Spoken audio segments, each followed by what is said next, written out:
Venga, vámonos. Ahí está, vámonos.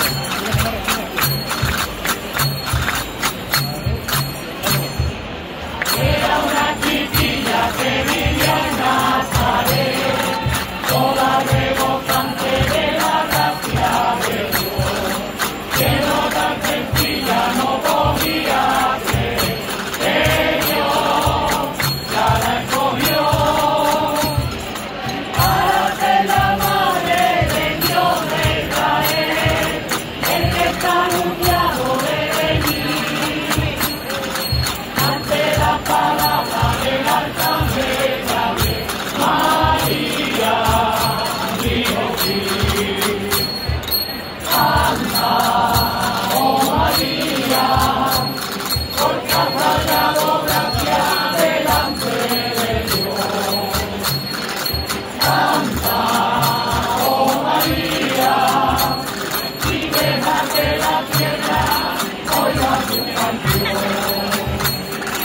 Canta, oh María, deja una oración y que todos sepan que este día nos trajiste la salvación.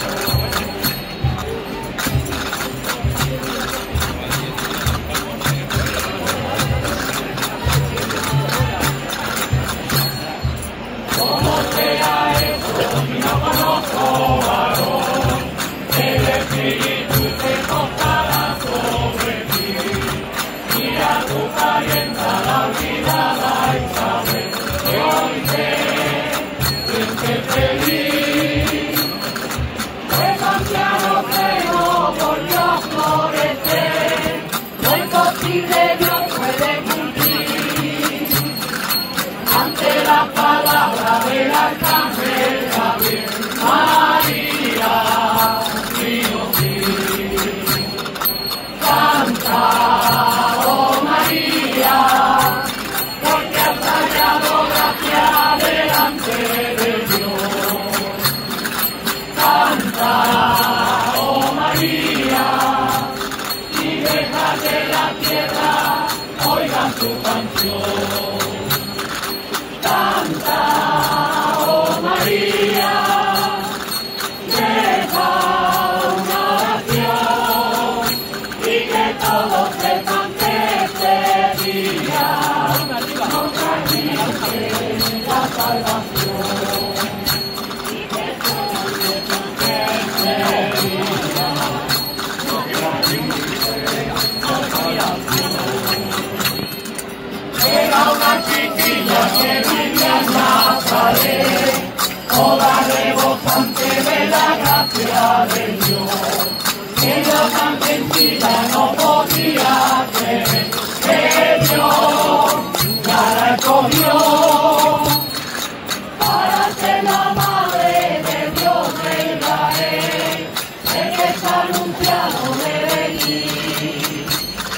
Y ante la palabra del arcángel Gabriel, María dijo sí.